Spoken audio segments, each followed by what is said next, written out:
Bismillahirrahmanirrahim. Assalamualaikum warahmatullahi wabarakatuh. Pada kesempatan ini kita akan mempelajari matematika SD atau MI kelas 6 dengan materi operasi hitung dan bilangan bulat, geometri dan pengukuran. Di sini kita mempunyai tahapan yang akan kita sampaikan. Tahapan yang pertama yaitu intro, profil, dan tujuan. Intro akan dibacakan oleh Syarifah Atiriswanti dan Ella Nurella.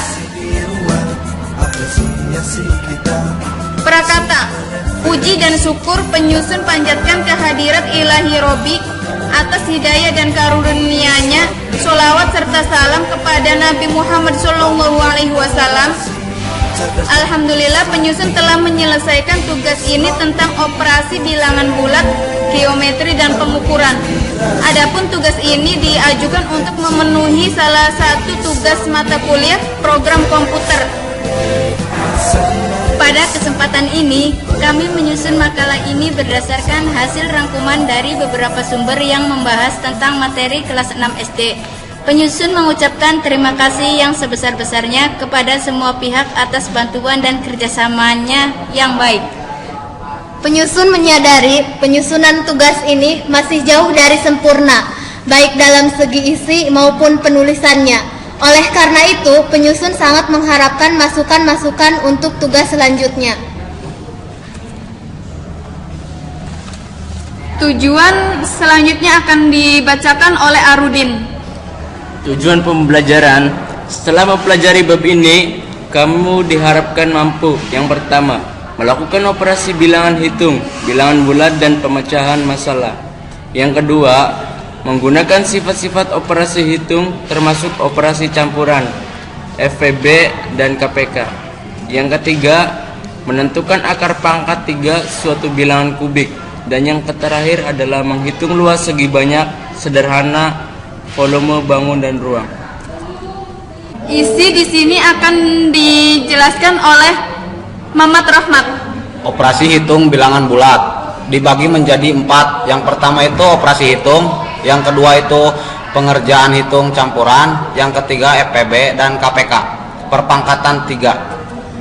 Geometri dan pengukuran dibagi menjadi 3. Yang pertama itu luas segi banyak, yang kedua itu luas lingkaran, dan yang terakhir volume prisma segitiga dan tabung.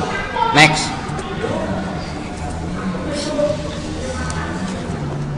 Sifat-sifat operasi hitung dibagi menjadi 3. Yang pertama, sifat komutatif. Seperti yang kamu telah ketahui, sifat komutatif disebut juga sifat pertukaran. Untuk lebih jelasnya, perhatikan penjumlahan berikut. 2 tambah 4 sama dengan 6. 4 tambah 2 sama dengan 4.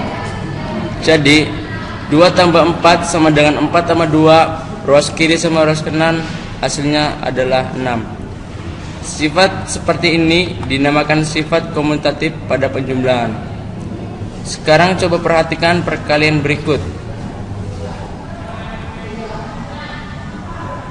2 dikali 4 sama dengan 8. 4 dikali 2 sama dengan juga 8.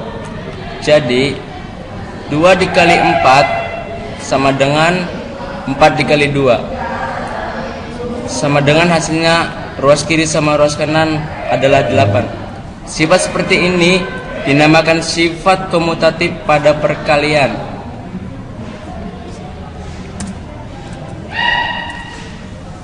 Selanjutnya yaitu apakah sifat komutatif berlaku pada pengurangan dan pembagian. Untuk lebih jelasnya perhatikan contoh berikut. 2 dikurangi 4 sama dengan negatif 2, dan 4 dikurangi 2 sama dengan 2. Jadi 2 dikurangi 4 tidak sama dengan 4 dikurangi 2. Yang selanjutnya yaitu pembagian.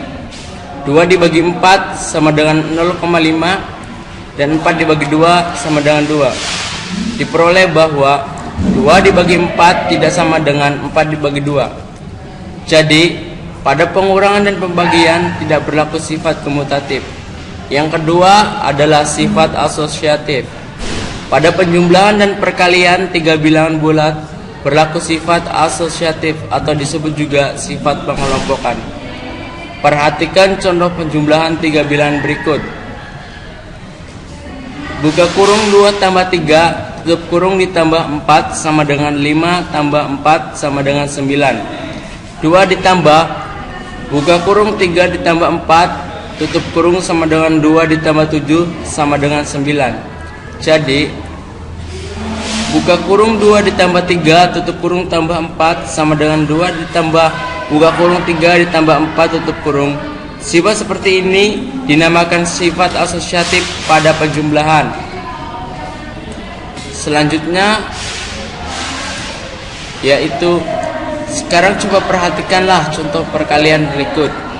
Buka kurung 2 dikali 3 tutup kurung dikali 4 sama dengan 6 dikali 4 sama dengan 24. 2 dikali buka kurung 3 dikali 4 tutup kurung sama dengan 2 dikali 12 sama dengan 24. Jadi buka kurung 2 dikali 3 dikali 4 sama dengan 2 dikali buka kurung 3 dikali 4 tutup kurung.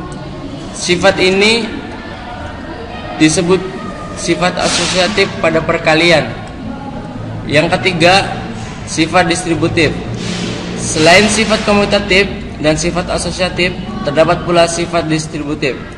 Sifat distributif disebut juga sifat penyebaran. Untuk lebih memahami, perhatikanlah contoh berikut. Contoh yang pertama, apakah 3 dikali buka kurung 4 tambah 5 sama dengan 3 dikali 4 ditambah buka kurung 3 dikali 5? Jawabannya yaitu 3 dikali buka kurung 4 tambah 5 sama dengan 3 dikali 9 sama dengan 27. Buka kurung 3 dikali 4 tutup kurung ditambah 3 dikali 5 tutup kurung sama dengan 12 tambah 15 sama dengan 27.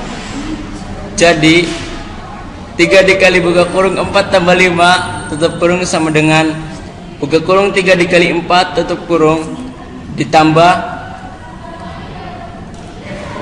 buka kurung 3 dikali 5 tutup kurung.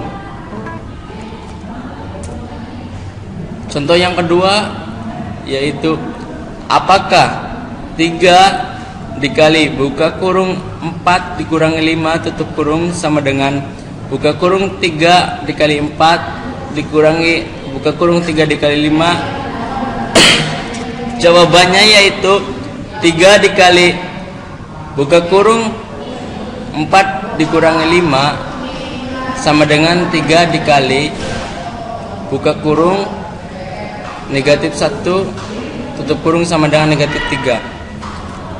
Buka kurung 3 dikali 4 dikurangi buka kurung 3 dikali 5 tutup kurung sama dengan 12 dikurangi 15 sama dengan negatif 3.